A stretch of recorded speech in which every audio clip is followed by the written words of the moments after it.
მე ზოგჯერ ვფიქრობ, რომ უკეთესიც იქნებოდა, რომ რუსეთს თბილისი აეღო, ასეთ განცხადებას აკეთებს რესპუბლიკელი ლაშა ნაცვლიშვილი რუსულ ინტერნეტ გამოცემა პოლიტრუსთვის მიცემულ ინტერვიუში.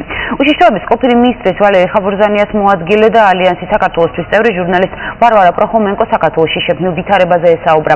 ალიანსის ლიდერი ირაკლი ალასანია, რომელიც იმავე პერიოდში ასევე უშიშროების მინისტრის მოადგილე იყო, ამბობს, რომ მან ამ ინტერვიუს შესახებ არაფერი იცის. კომენტარს დავით უსუფაშვილიც აკეთებს და აცხადებს, რომ მსგავსი შინაარსის განცხადება მისთვის მიუღებელია, თუმცა რაც გულისხმობდა ამ სიტყვებში ნაცვლიშვილი, რესპუბლიკელების ლიდერი ამის გარკვევას მედიას ინტერვიუს ავტორთან ურჩევს. თავად ლაშა ნაცვლიშვილი კი დაბეჭდილ ფრაგმენტს რუსი ჟურნალისტის ინტერპრეტაციას უწოდებს. დღის ბოლოს კომენტარი თავად სტატიის ავტორმაც გააკეთა, რომელიც თბილისში იმყოფება. მოსაზრება რომ კარგი იქნებოდა რუსებს მეტი აეღოთ საქართველოში, ეს არის მიუღებელი თავისთავად ფრაზა, მაგრამ რა კონტექსტშია ნათქვამი და სწორია თუ არა ის რაც წერია, ამაზე მე ვერაფერს გეტყვით. თავად ლაშა მოგახსენებთ. ეს არის აბსოლუტურად უსაფუძვლო განცხადება. რუსეთმა როდესაც დაიწყო აგრესიული ომი საქართველოს წინააღმდეგ, მთელი საზოგადოება შეიკრა და დახვდა რუსულ აგრესიას ისე როგორც საქართველოს ეკადრებოდა. ეს არ არის ჩემი ნათქვამი. მე ვიმარყობთ, რომ ესეთი ინტერპრეტაციით თქვენ არ მე ვიმეორებ.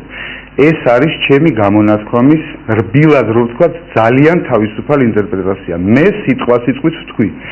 მაინც და მაინც თბილისი უნდა აეღო რუსეთს, რომ ჩვენ თანამოქალაქეებს გაეაზრებინათ ის საფრთხეები, რასაც უქადის სააკაშვილის რეჟიმი ამ ქვეყანას?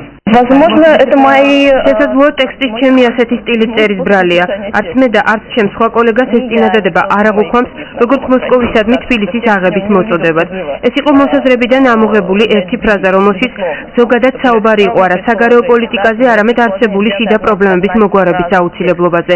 წერის ასეთი სტილის გამო აგვისტოს ომის შემდეგ ჩემს ბევრ კოლეგასაც შეექმნა პრობლემები. მინდა განმარტო, რომ ეს მოსაზრება არ იყო პოლიტიკური პარტიის პოზიცია ან მათი პროგრამის ნაწილი. მთავარი კონტექსტი იყო ის, რომ საზოგადოება დაავადებულია და აუცილებელია, რომ ყველამ ერთად სცადოს პრობლემების მოგვარება.